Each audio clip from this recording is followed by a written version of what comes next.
paper magic will survive like the heat death of the universe, and will... Oh, it's a smuggler's copter. Would you like to crew this? And then it crashes because they don't understand arithmetic. All your cards belong to me. 2 minutes into macing him in the eyeballs, I switched to pepper spray. He's like, it's all right, refreshing. And went back to the mace. Magic is dying. I'm done. Selling everything. I might be a hoarder. And yes, I don't have the crayons or glue to explain this to you right now. What, are you gonna die twice? Oil will be worthless before magic cards will. well, okay, Dr. Man. That's Mr. Dr. Professor Jason. All right. Hello, everybody. Recording. I'm recording. Yeah, okay, we're good. That wasn't a bit. I was genuinely checking. I'm not Jason. Hey everybody, what's up? It's another episode of Brainstorm Brewery here. DJ's got us mired in technical difficulties again. It's good to be back. I've been gone for a while. And I say it's good to be back, but it sucks to be back because of these technical difficulties, DJ. What do you have to say for yourself? I have to say that we have no Corbin this week, and he is the glue that holds the podcast together, but ever since he lost his horse, he lost the ability to be called glue as well. He lost his horse? I mean, I lost might be a strong word. I believe sold might be more accurate, but I like to believe the gate just got left open, and he just kind of old yellered it and didn't tell Marianne, or it's at like a farm upstate kind of thing. No, Corbin's got to be doing great with the horse gone. That's a bunch of money in his pocket. It costs a lot of money to board a horse. Oh, for sure. Yeah, he's thriving. He's flush with cash. That's why he's actually not here this week. He's off in Vegas gambling it all away. On horse races, of all things. They bet on horse races in Vegas? I don't think that's a Vegas thing. Either way, that's what Corbin's doing. Can you imagine a horse trying to run in the outdoors in Vegas? I'm not a horse person, but, I imagine that's probably not good for them. Yeah, I feel like they're supposed to run on dirt and grass and, prairies, not the Vegas Strip. Have I told the story on the podcast about when I was in the UK and I learned a lot about horses unintentionally while in a hot tub? Tell me more. Yeah, this is where we're going so far, without Corbin. So, I went to the UK 2 months ago for RuneFest, and while I was there was a horse con, to put it in the only way I can, and my wife and I are just sitting in the hotel hot tub, and two other parties come in and join us, and just very quickly realize their mutual affiliation with horse stuff, and I learned so much that night against my will. Really, one of them was a big I guess cultivator of the new type of horse Gatorade. Horse electrolytes, you mean? Yeah. Those she was are the like, same as electrolytes. If you feed your horse this, it doesn't need to eat for 2 days or something. Some form of magic horse milk that the other woman was being successfully sold on.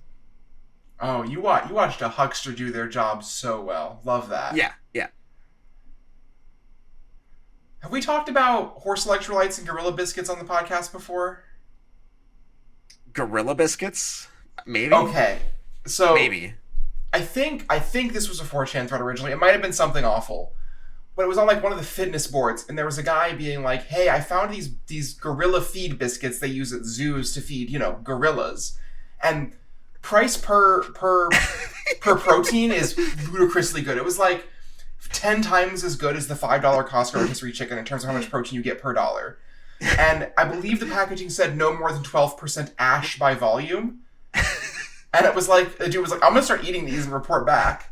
There's another guy who says... He's the Soylent Green guy. Well, there's another guy who was like, "I think this horse electrolyte stuff is the same as people electrolytes. It's like a powdered electrolyte drink or whatever." And so he started drinking that, and I think that guy did end up in the hospital. But I think Gorilla Biscuits guy might be fine. He might also be dead. I don't remember. It's hard to keep up with these guys. And they're new kinds of guys that I hadn't discovered until I found these things, and I have to, keep up with them. But for listeners of the podcast, we are actually sponsored now by Gorilla Biscuits. No more than 12% ash by volume. I was going to say ivermectin. Honestly, you have enough horse electrolytes, you might need some ivermectin. You can Tractor Supply is your one-stop shop for, and you know when you're in the checkout line, you can grab a pack of Magic cards, and it'll all work out. Yep. Use code Brainstorm Brewery 5 for 5% off at checkout at your Tractor Supply store. That might be illegal for me to say that. I'm not sure. What are they gonna do? Fine us? Sure, probably. Speaking of us being fined, we're gonna need money to pay that fine. So please, listeners of the cast, be sure to go to patreon.com/BSB and subscribe. Give us your hard-earned money. We gotta pay these fines. I am going to find a way to get us a different Patreon where you can pay Corbin in more horses. It'll be like a yearly thing. Like Yeah. once a year, you send Corbin a horse. You're gonna put him out of house and home. He's gotta board all these horses. He's gotta move to the country and like start a stable. His wife is trying to flee the country actively, so we can use this as kind of like an anchor baby situation to like keep Corbin inside the U.S. Because right now that you've moved to Seattle, we're on a 3 time zone situation. We can't be on a 3 time zone situation if Corbin's wife convinces him to move to the Netherlands. That's no good for any of us. Oh yeah. If Corbin leaves the country, the podcast ends forever. Because I ain't doing that. So like maybe we He should is a give night him owl, horses. so that would actually work for us. He's a night owl, so I can be like, Corbin, we record at like 4 p.m. my time, 1 in the morning your time, and it works out great. If it actually gets him on a normal schedule, you know what? I'm back in. Corbin Hostler is forbidden to have any horses. We need him to go to the Netherlands. If you live somewhere in the state of Oklahoma, and you find out that Corbin has gotten a new horse, let me know, and I will pay you to take care of it. Allegedly in Minecraft. Allegedly in Minecraft, I believe horse assassins might not be a real thing. You know what is a real thing is my breaking bulk this week. Woo, look at that transition. Breaking bulk time. Breaking bulk time. Break. Oh, yeah, breaking bulk. There's so much good stuff. It's a pick. Breaking bulk. The end. I actually need to look it up. You came prepared, folks. I have the card, I just don't know what it's worth at all. I just know that my Roka picked it.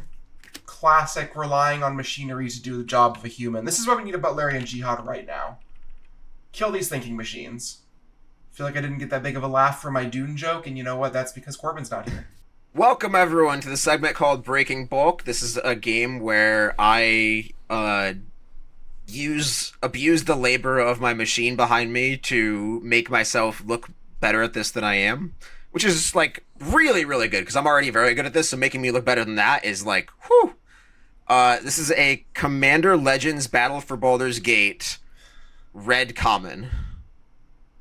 First of all, screw you, man. Second of all, this card has relevance to the most recent set. I'm sure it has something to do with Final Fantasy, but is it one of the initiative... Oh, sorry, not Final Fantasy. Dragons. Dragons. Oh, isn't there like a cost reducer dragon common? No. Then I don't know. That set has 4,000 cards. It's like a red and 3 colorless for a 1/4 maybe? It's not a creature. Then I got nothing, man. I got nothing on Baldur's Gate. If you want to destroy a bunch of small creatures before you are overrun while trying to ramp to your dragons, you should use Breath Weapon. Ooh, Breath Weapon forgot about is that one. 2 and a red, instant, 2 damage to each non-dragon creature, and market price is over $1. Direct low is like $2, and Card Kingdom will pay you 60 cents a piece for these. And it This has is a popper card? just instant speed pyroclasm existing in Pauper. Yeah, I believe that's why this card is worth something, as it is played pretty heavily in Pauper, which is one of the ways a card gets on CK's buy list. Interesting. Let me double check, but I feel just like know I've heard the name of this card before. it's a little surprising to me that this card is not in any pre-con at all. It's not in any dragon precon, which I guess kind of makes sense because you're not getting a ton of value out of dealing 2 damage to all creatures in Commander. Maybe you are. You're killing a lot of token decks and stuff. I don't know, but it's shocking to me that this card has not been in a precon, and you should pick it because there's a lot of people building dragon decks right now, and you can probably list this on your TCG player store for $2.99, and nobody will blink at adding it to their cart. I believe the actual answer is that it is a instant speed Pyroclasm, which is really relevant against the fairies decks. It sees play in like all the ramp decks and the Jund Wildfire deck, which I think had cards banned from it, so who's to say? Is Wildfire a common now? No, it's Cleansing Wildfire. It's the 1 in a red, destroy target land. It's control of search library for a basic land, and then you draw a card and use it on the indestructible artifact lands to ramp you. Oh, okay. Yeah. I also have a red card from 2021. Is that when Baldur's Gate was? Might have been 22. Either way. I have a Modern Horizons 2 red uncommon. That is a card that was like kind of... You'd think it would have been worth something, but now it kind of actually is. Strike it rich. No, I believe that one's a common.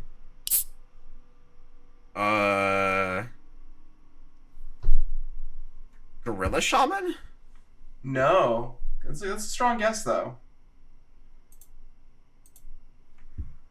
Modern Horizons 2 red Oops. common. Card has a bunch of reprints since already. Since Modern Horizons 2, yeah. Yeah. Horizons 2 was the first printing of this card.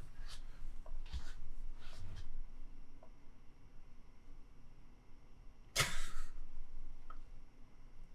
can see smoke coming out of your ears, DJ. Yeah, I concede.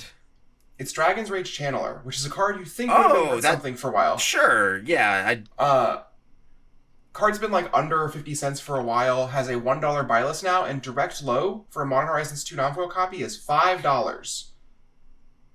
There are $20 playsets of this card on direct right now.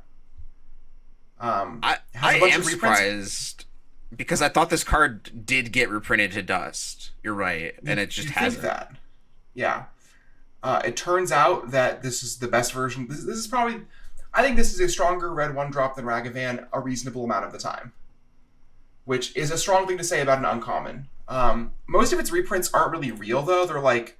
One of them is a fake promo that only, Eternal Weekend top 8 competitors got. One of them is the MH3 reprints, obviously.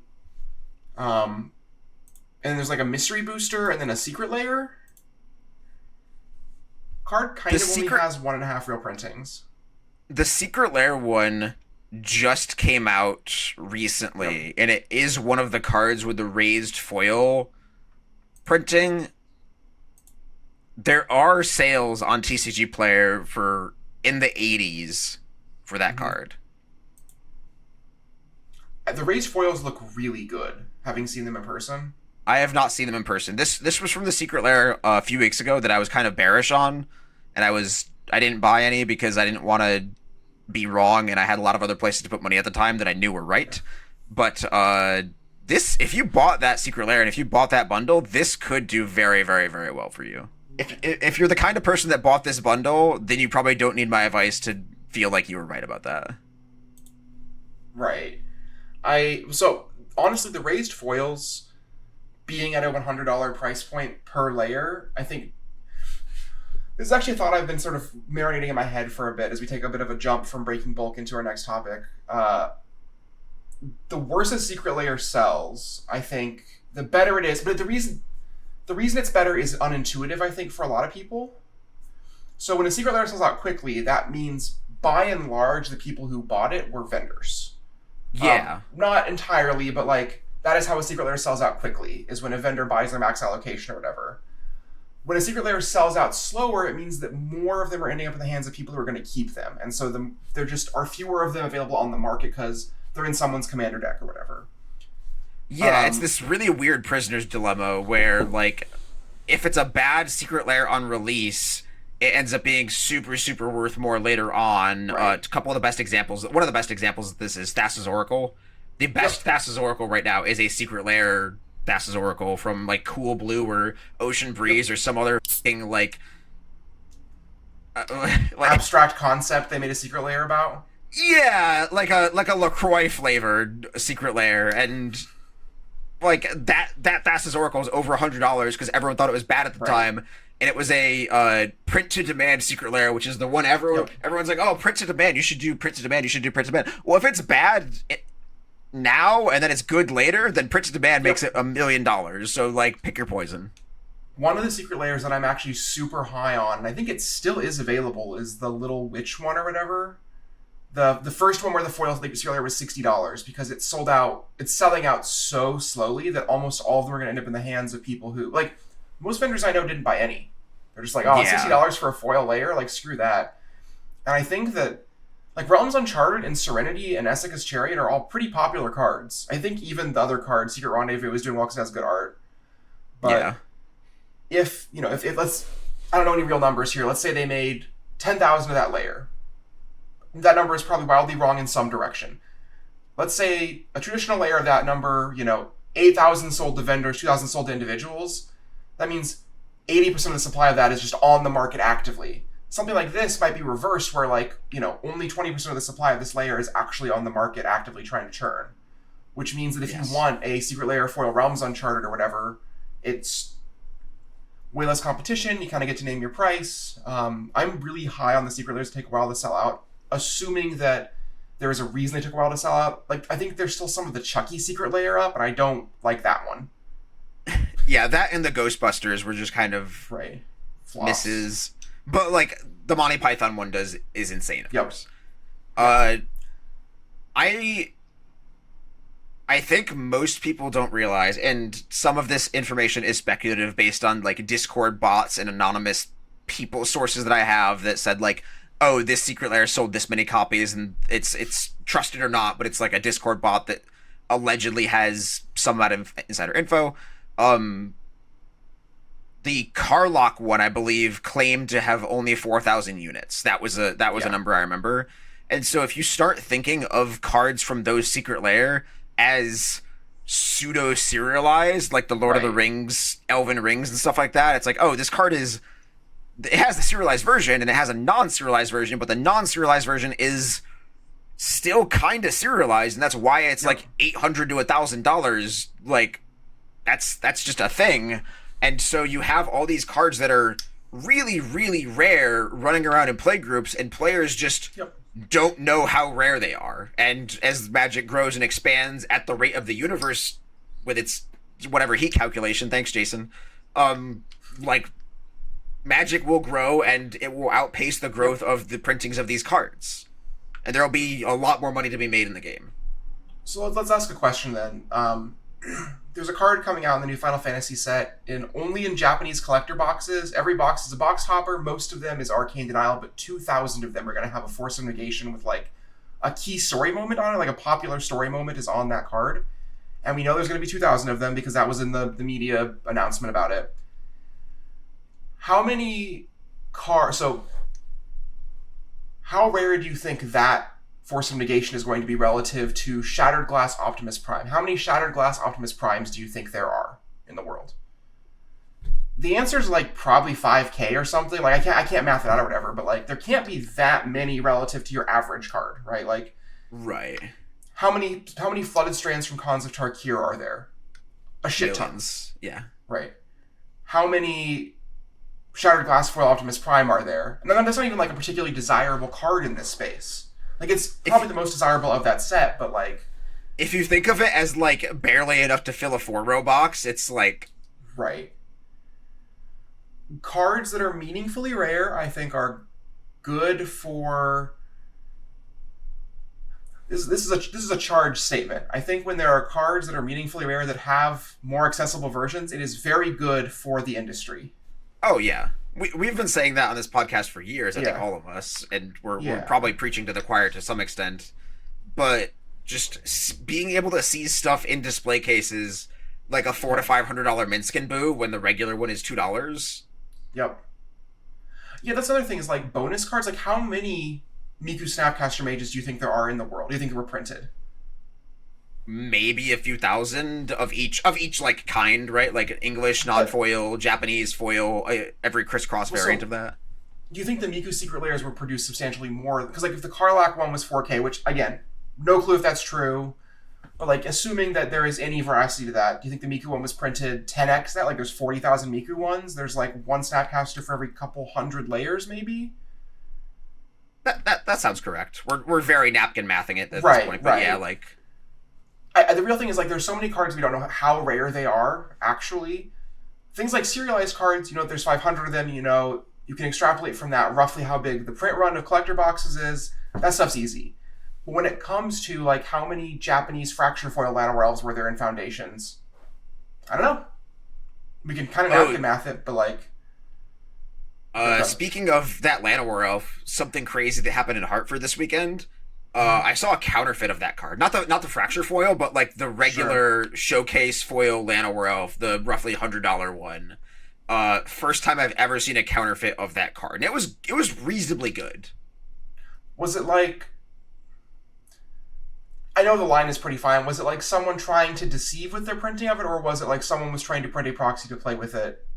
No, it was somebody who got deceived on a massive Right. level at their LGS. So this was somebody that's who tough. was, yeah, they wanted to trade into a Neon Mana Crypt at the event, one of the first customers of the weekend. We brought it over, opened up their trade binder, pull out the first like 15, 20 cards, and their binder's like Wooburg order or whatever. And like out of the big expensive white cards they pull out of their binder, like the Archangel of Thune is fake, and the Mondrak is fake, and the Anointed Procession, I don't remember if it was Anointed Procession, but like that level of card were all not real. And so we had to start really going over things with a fine-tooth comb, and like you could just see the color on their face like drain of, oh, I know the person I got that from, and oh, this other card I got from my LGS.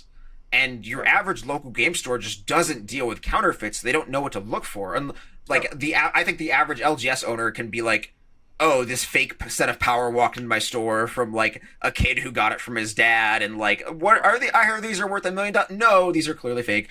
But when it comes to like these $40 bills that are produced in that way, and like they look nearly identical to Magic cards, unless you are somebody who touches 1,000 Magic cards like you and me.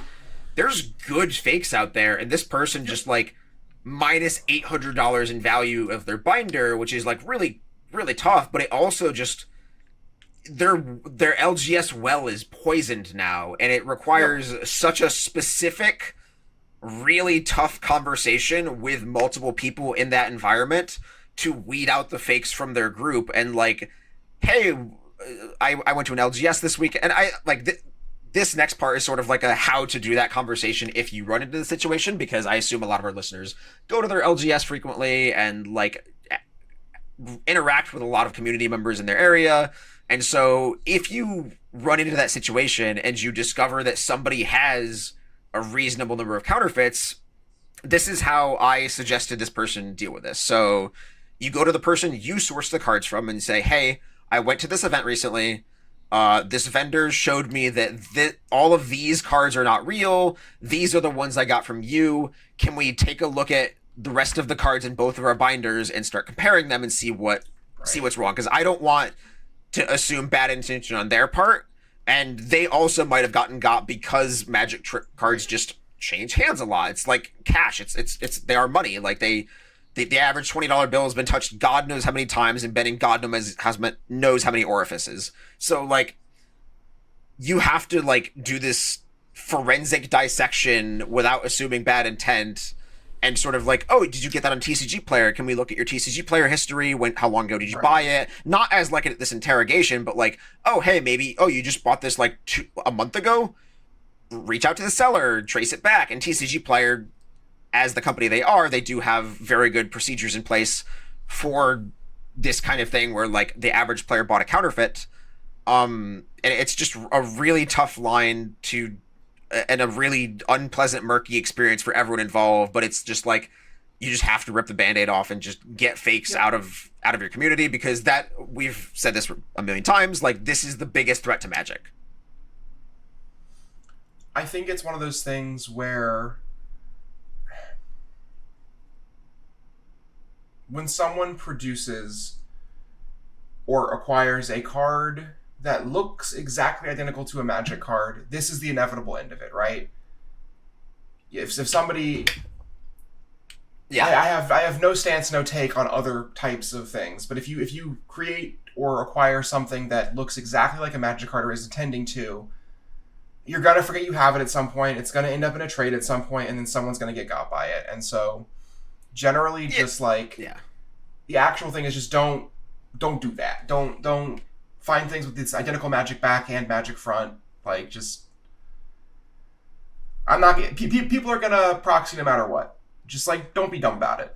And there's websites that you can just print your proxies with complete non-magic on the back. I have accidentally bought collections before where it's like, it just has a proxy on the back, and that's like my fault of like, oh, this Misty Rainforest has like a picture of Black Lotus and it says magic to proxying. Yep. This is just the one commander deck I didn't de-sleeve from this huge collection before before like handing somebody a bunch of money. Okay, whatever. That's on me, clearly, but like, My you're shop right. is pretty close to having a full Magic the Proxy and Commander deck in our warehouse of just like things we've bought in collections where something just gets pulled out. Like I think we're at like 50-something cards. It just accumulates over time, right? Yeah. And it's always the like card that used to be $20 modern or commander staple. Right. It's Well, very sometimes, rarely like Gaia's Cradle or Dual Lands. Yeah. Well, because like Gaia's Cradle and Dual Lands, we always touch them. Like we pull them out and we check, right? Yeah. And like those get weeded out way more often. But like, I think one of the ones that we bought that I was like, I see exactly how we got here was it's like a $15 card from Morningtide. It's the staff that goes in for the Kiki Jiki. Oh, Thornbite Staff. Maybe Yeah, no. it was like a Thornbite staff or something that would like, you know, the front looked like a Thornbite staff, and the back said Proxy the Gathering, and I'm just like, I see how we didn't pull this out of a sleeve when we bought the Commander deck. It happens. And like there's a lot of people out there who will argue for the existence of counterfeits in competitive events, citing the cost of the game, and that's a whole nother can of worms that I will beat down with a sack full of hammers because of, like, yes, we're playing a luxury card game of a luxury version of a luxury card game, etc. All these other things are like very, very opt-in. But the fact that, let's circle back on the fact that a counterfeit Llanowar Elves, that is a 5-cent card that somebody intentionally counterfeited because they wanted either the nice version to play with, which again at that point just like proxy the front of it, have a Magic the Proxying back, but like you're counterfeiting that card at that point to deceive and to pass this off as a fake $100 bill, and that poisons the well, etc. And also just like, so that being produced feels to me like what happened was someone produced it with a specific intent to deceive, get it into the ecosystem, and it's no longer their problem. Yeah. Like that is indicative of that. And like I think and there buying could be 5 to 10 counterfeits, people buying counterfeits to play with your sort of skewed moral compass of like, oh, I deserve to play my playset of the One Rings because I'm a very good modern boy, and I deserve to stand on the equal playing field in this whatever. Like doing that still gives those people money to make the bad cards. I got terrible news for you about that one, DJ. They banned the One Ring in Modern. I know, but that's you know what I mean. Like, I have zero opinions or thoughts on anything involving the thing you're talking about because I value my peace of mind too much. That said, if you would like to print off a full Commander deck, shuffle it up, and play with your friends, that's up to you. You live your life. But the ones that look exactly like Magic cards either are created with malicious intent or inevitably end up in causing some amount of harm. yes, for sure. I think those are, to me, those are the salient points of this, because everything else is just like Magic players either being entitled or not being entitled, and far more into the opinion realm in a way in which people could argue with me on Twitter about, which I would like to avoid as much as possible. That said, owning Magic cards is kind of cool. Feels Owning nice. Magic cards is very, very, very cool. I have this sweet playset of Mutagenic Growths, 2 of which are the list printing. All of these were gifts from friends, and so I cherish them. These Mutagenic Growths mean more to me than your proxies ever will. Get on my level. So also when I was in Hartford, not dealing with counterfeits, more people than ever over the past year have been saying at these SCG cons and Magic cons and RCs and all that stuff, this is my first convention. Yep. So, and sample size, anecdotal, all this stuff, but it's really wild how many people are just making their way into the ecosystem through things like Universes Beyond and Secret Lairs, and also just the game growing. It's really funny where I think the Secret Lair, where I have the most anecdotal evidence of people joining Magic and then sticking with it, was Warhammer 40k. Mostly because those people were already pretty conditioned to spending money to play a game, and I think that's why that one's converted the most. But like, there are people I remember who were at the Foundation's pre-release because they're like, we're getting ready for the Final Fantasy set, we got to learn Magic. That's like, really cool. That stuff is actually working to acquire players for the game. I have a number of friends who the only Magic they play is with Lord of the Rings pre-cons that they've judged up with Lord of the Rings cards. I think we're kind of in the era where Universes Beyond is not going anywhere, and I think for the most part, it's kind of an unequivocal success for Magic, the brand, and the industry. Whether it's good for the game, I will leave that up to individual listener opinion. God, there's so many cards on the Final Fantasy preview sheet. I'm scrolling let's talk for about Final Fantasy. hours on Mythic Spoiler. Just scrolling through so many cards here. So many reprints, so many... I think my favorite... Saying my favorite is going to get me caught in like 2 minutes when I have a different favorite, but I really love the card White Auracite, I think is what it's called. It's white, and 2 colorless for an artifact. ETB, exile target non-land permanent opponent controls until this leaves the battlefield, and it taps for a white. It's like an O-ring that's also a mana rock. And I know that's like super simple, but they've never done that before, had they? Has there ever been like a mana rock O-ring effect? I don't think so. And it makes total sense. Like it really fits for some sort of binding crystal or something. I don't know. To me, that card has so much like that is core Magic charm. Anytime they like combine the peanut butter and jelly in a way that has not been done before, it's satisfying. Very cool. How do you feel about what's his name? Sid, I think. Yeah, Sid, Timeless Artificer, having 15 different arts. This is just Nurse Joy, right? So he's like an Anna from Fire Emblem. He's like a timeless. No, so from what I understand is he's a guy that exists in every universe. Yeah, that's what that's what I mean by like a Nurse Joy, sure. like Anna situation of like there's just infinite versions of him, and he always exists no matter what. Like that. He's like the universal standard. Yeah. Yeah. There just is one of him everywhere. Big fan. Couldn't how tell do you feel who he about it? is. How do you feel about it from a cataloging perspective? I'm annoyed a little bit, but I also don't care because we've done this before. Okay. I'm so hurt by Unstable, Ineffable Blessing A through F that this can't hurt me. I am thoroughly trashed by by having to alphabetize the first Doctor after the 8th Doctor. Like, this can't touch me. I think the worst version of this cataloging stuff we've ever had, and this is just my personal opinion, is the Duskmourn alt arts, where it's like just barely. That one's my least favorite. That one's bad, but I think it's made better by the fact that it's only on commons and uncommons, I think.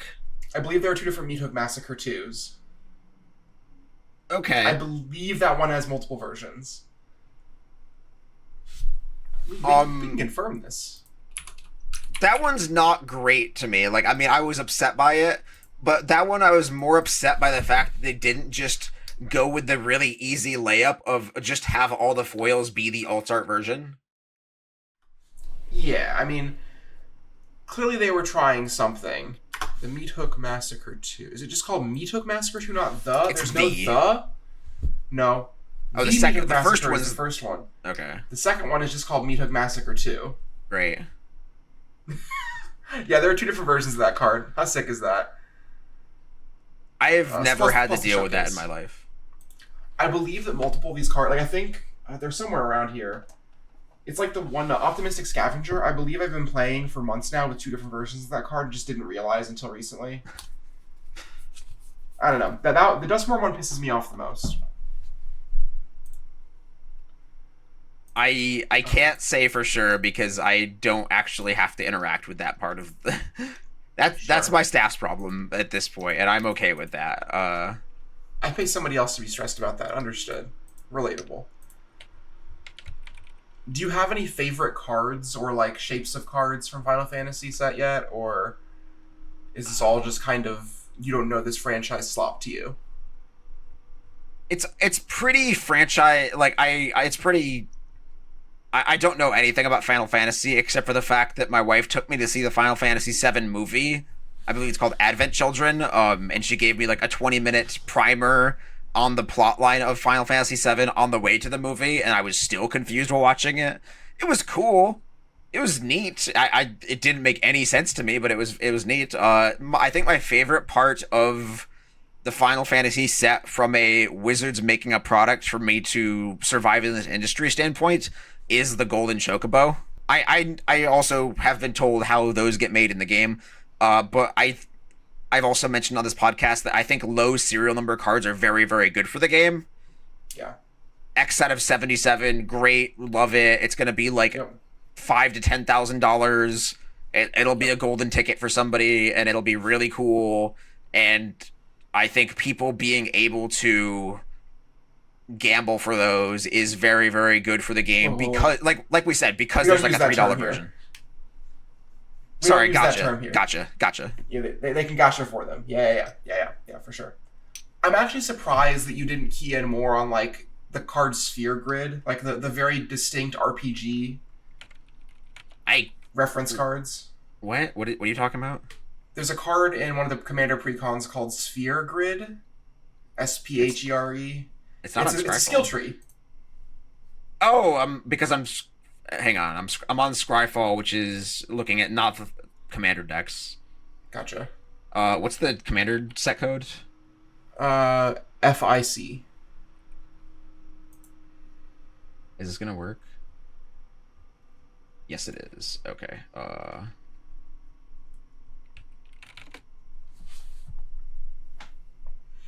Okay, yeah, we can. You can redo that. I see the card now. Okay. I'm actually surprised you haven't keyed in more on the like RPG specific stuff in Final Fantasy, like the card Sphere Grid. I feel like it's just a skill tree, right? That should titillate you. RuneScape doesn't have a skill tree. I can max everything. But you play other RPGs, don't you? Isn't Fire Emblem an RPG, or is it just like a visual novel? Fire Emblem is just an excuse to have your small child do a backflip and a war crime in the same 5 seconds. I mean, that's a lot of RPGs these days.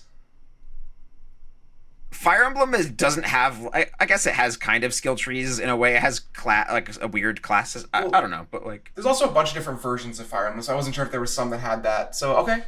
Most of them are pretty... Okay. Yeah. How do you feel about the side quest cards, then? I don't know. Side quest Catch a Fish. There's a fishing minigame card, which I feel like is also your jam. What is the name of this card? Side quest, Catch a Fish. At the beginning of your upkeep, look at the top card of your library if it's a... these are cute. It's fine. It doesn't titillate me like you, I guess. I don't know, like... I'm not even an RPG person. I think I'm too whimsical, DJ. Looking at this set for constructed play, one of the cards that I'm actually really, really into is, where is it? What's it called? It is Freya Crescent, a 1-red, 1/1 legendary creature, Rat Knight, that during your turn has flying, and she taps for red to cast equipment spells or activate equip abilities of artifacts. This is another 1-mana legend that cares about equipment, same as the new Cloud, which is a Stoneforge Mystic legend. We could see a world in which there is a modern deck that plays Mox Amber, Mox Opal, and Colossus Hammer, and that to me is really cool. Like a Legends Hammer deck would be really sick. picked Stoneforge Mystic as my pick of the week within the past couple weeks, so You're on board, and I was just doing it from a commander standpoint. right? Yeah, Stoneforge Mystic's still really powerful. It'd be really cool if them printing a complement to it. I guess what I'm curious is, will Cloud replace it? Probably not. Or will they both be played together? Cloud being standard legal also matters a lot. Like, it's possible there's like a red white equipment deck in standard with that mana dork creature and also Cloud. Oh yeah, I think this set is just another example of why people in the industry who want to buy and sell cardboard casually, if they don't use tools efficiently, then you're just going to get buried under the sheer number of collector numbers, because it's impossible to understand like the value of the cards in the set and like no breaking bulks. Which is partially why this podcast is sponsored by MTGstocks. MTGstocks lets you have a very efficient way to look at data. You can get yourself set up with emails and alerts so that you can just have a website send you an email or a text as to when certain cards become valuable. If you are the speculative kind of person who just wants to armchair buy a 500 of something on the low and then wait until it goes up.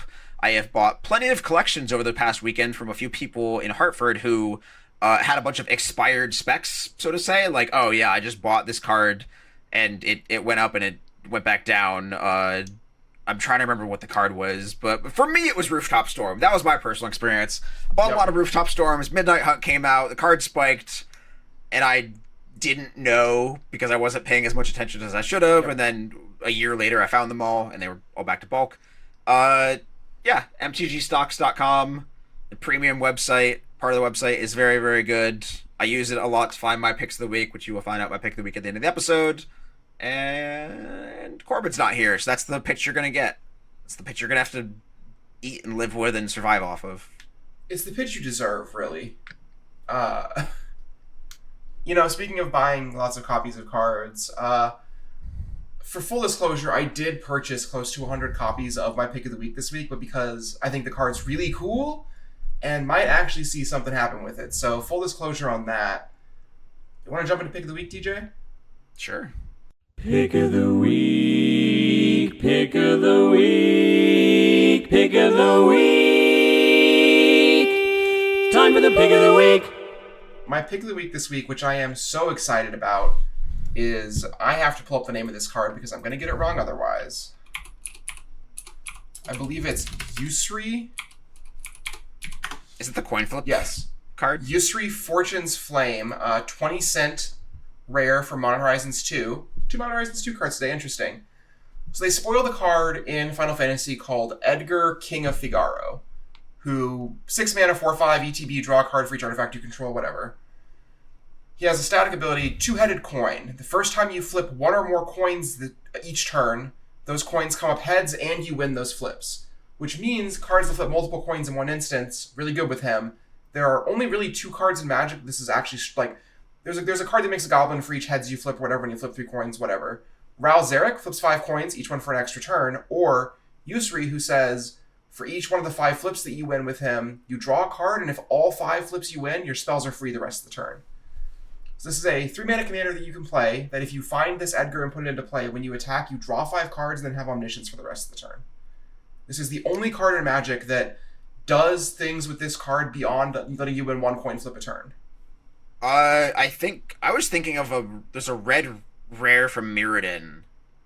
It's like flip 3 coins. If all of them are heads, you draw 3 and deal a bunch of damage, I think. I believe that's repeat process. So I searched Scryfall for I closed the search. Let me pull it up again. I searched Scryfall for, in quotations, flip, and then in quotations, coins. I think you're thinking of Reversal of Fortune. No. Reversal of Fortune is a 6-mana spell that lets you cast a card from their hand. Okay. Well, we're researching this now. Flip coin. You said it's from Mirrodin? Yeah. A Fiery Gambit. Yes. Flip a coin until you lose a flip or choose to stop flipping. If you lose it, wait. Does that mean this already also does the whole thing? I didn't find it in my search because it says flip a coin, not coins. That said, this card's also probably really good in your use 3 deck. And this one is 3 mana to do all that? God dang. this one also spiked within the past couple months. Interesting. Spiked from like $1.80 to like $3, so not massively, but 6 damage to each opponent and untap all your lands. And 3 damage to target creature, I guess. So, draw 9 cards and untap all lands you control. You missed the line draw 9 cards. Oh, yeah. Well, my pick of the week is also a 3 mana red sorcery with the same casting cost. It is from Commander Streets of New Capenna and Commander Outlaws of Thunder Junction, that's a mouthful. But it is called Seize the Spotlight, and the artwork's kind of the same as the coin flippy card I just mentioned. Seize the Spotlight says each opponent chooses Fame or Fortune. For each player who chooses Fame, gain control. You active treason one of their guys or threaten one of their guys. For each player who chose Fortune, you draw a card and create your treasure token. I could not tell you why this card's like slowly creeping up, but MTGstocks told me that it was creeping up because a few months ago the card was $1 and now it's $3, and this is the kind of card, because it's only in Commander precons and a promo pack that nobody opened, this kind of card can be like $10, and it'll be like that bird from the March of the Multitudes Commander deck. The Populate bird, like the $20 nesting Dovehawk or whatever. Dovehawk, yeah. Yeah, this is the kind of card that will just be like $20-something and you just won't know why, and it'll be the entire value of a precon. I assume most of this is like if you're finding a way to make everybody choose Fortune, then you're if you Does like it say like the word vote. No, it's each player chooses, so you can't control the vote, but I guess it's kind of like a mini expropriate, and people are going off based on that. Sure, I mean that makes sense, right? Like, because it is a third of the mana cost of expropriate, and it's not this one's not a game changer, so maybe people are cutting expropriate for this. Maybe, yeah. I mean that. I'm yet to be convinced how much the Game Changers list matters for the way people build their decks. I think people are just like using it to categorize their decks already built. Yeah, I'm in the same boat. I don't think a Game Changers has any correlation, or being a game changer or not has correlation to price. I don't think that's true. Yeah, I mean, I could be convinced. I just don't think I've seen the data yet. So you've seen the evidence yet. Trouble in Pairs is a card that came off the Game Changers list, and it is less expensive now than when it was like on the Game Changers list. Okay, I mean that is certainly a point in favor of that not mattering, right? Yeah. Now there are so many cards in the Final Fantasy set. Yeah, it's one of those things where it's like it's so overwhelming to me as somebody who plays a lot of constructed Magic, where like, you know, every set nowadays has like 2 or 3 cards that take a few weeks to get discovered. Like Corey Steelcutter wasn't on people's radar when the set dropped, right? Stock Up wasn't on people's radar. I have to go through and read 100 cards in this set, and I try and identify what those cards are ahead of time, because I'm one of the people who I got my Steel Cutters for like $2. I got my Stock Ups for like $1.50. I feel great about those. I feel like if I miss on the Final Fantasy, it's going to be way worse. So I got to figure out what the good sleepers are. I think that's actually one of the things that the play design team has gotten really good at WotC, is producing cards that are powerful but not obviously so. And granted, Steel Cutter might be too good. Unrelated. Sure. The fact that like Fable the Mirror Breaker and Steel Cutter are like way too strong of red cards that people didn't think were good on their printing is just like so interesting to me, right? Yeah, they provide so much value over time that it's like, I think, I don't know. The salient point to take from that is that they've gotten better at putting rate on cards in ways that is not obvious. Like if a card just like does 7 things or whatever for too low of a cost, it's obviously good, right? Yeah. But like Steel Cutter provides a bunch of rate in a way that isn't super clear at a first glance. Like you have to play with it once or twice. So stock up being as strong, if not stronger, than dig through time a decent amount of the time is like not obvious on the face unless you like really think about it. That one's that one they tricked you into thinking it was a limited card. Right. But like it's like just a divination number 75, number 75. Oh, this one's broken. This one's right. Like, and I think it's because they've managed to find all the ways that they can push rate on cards and do that. Because before it was just like, oh, this card draws an extra card or whatever, right? Like if the stock up, so look at the, you know, so stock up was blue and 2, draw 3 cards or whatever. That card's obviously strong. yeah. But like, look at the top 5 cards your deck can grab 2 is probably stronger than draw 3 most of the time. I like saga creatures. The summons are really cool, yeah. I don't have anything else profound to say. I just think they're neat. I like job select, where you create a guy and they get a job. I think that's sweet. You can roleplay being employed in this game. Something you previously could not do while playing Magic. Another card that I know was seeing some hype on the finance side was Quicksilver Elemental with Vivi Ornitier, or whatever her name is. Oh, yeah. Somebody on Twitter bought me out of Quicksilver Elementals, and I was okay with that. You were happy to sell at that price before, why wouldn't you be happy now? Yeah. One of the things that kind of comes with this Final Fantasy set having like 100 cards that do excite people about other cards is that something's going to get caught. Like there's going to be noise, right? At what point does card that goes with this one commander in this set not good enough anymore as a reason to buy it? That's one thing I've been thinking a lot about. Vial Consumption is another really good example of just card that got lost in the sauce. I don't know if you saw that one. Which one's that? So Vial Consumption is an invasion bulk rare that I used to have in my bulk rares only cube. It's a mini tabernacle, which is all creatures have pay 1 life to keep this alive. And it just happens to be in the same colors as Cat Ear Girl. Yshulta or something? Yshulta Knight's Blessed, which lets you do the thing. Keeps drawing you cards every turn and just does the thing. So, like, I mean, Unfulfilled Desires was another one a couple sets ago with After the Rift, and there's still just probably so many old school cards that are just gonna go wild with all this, which is why I like buying bulk. I like buying bulk rares and then just, like, hoarding them like a dragon and then running them through Rogue every now and again. A lot of braids in my bulk rares. Yeah, that one has to feel good. Is there anything else in Final Fantasy catching your eye? I mean, I'm sure there's something. It's just sifting through the amount of new arts for Arcane Signet and Sol Ring. Listen, if we were a professional podcast, we would, number 1, have a Corbin Hostler on this episode, and number 2, we would have prepared the spells that we cared about beforehand, but that's okay. Mythic Spoiler, my favorite website run by the creator of Future Game of the Year Blueprints. Do you know about that? You heard about that? No. There's an indie game that released. There's an indie game that released called Blueprints, like the word blue and then prints, like the role like beneath a king in the hierarchy. Okay. And it's like a puzzle strategy game where you have to like solve a mystery, but you have a certain number of steps around like the mansion. It's like a first person point and click puzzle game. And it's getting like rave reviews. People are like, this is going to be game of the year. I've never played it. But the guy who made Mythic Spoiler used the revenue from Mythic Spoiler to make this game.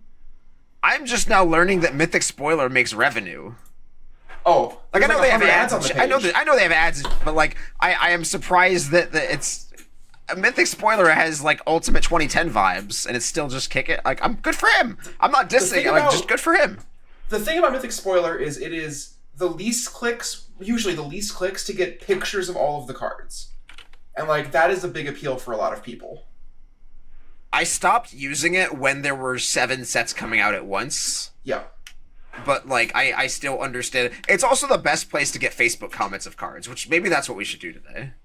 Oh, on the Final Fantasy cards? Yeah, let's see. What are the comments on Kefka Court Mage? A lot of people saying the phrase Daddy Bolus. Is Daddy Bolus, is that you? It's me, your son. You went to get cigarettes in 2018 and never came back. I still love you. I think it's super cool that there is a ramen noodles card. I know that people are mad about that because people love being mad, but the instant ramen card that has Flash, like, come on. Come on. My favorite comment was, this should have cost 1 mana, it needs to be affordable. That's so true. If that card is 1 mana, it's like way too good. Yeah.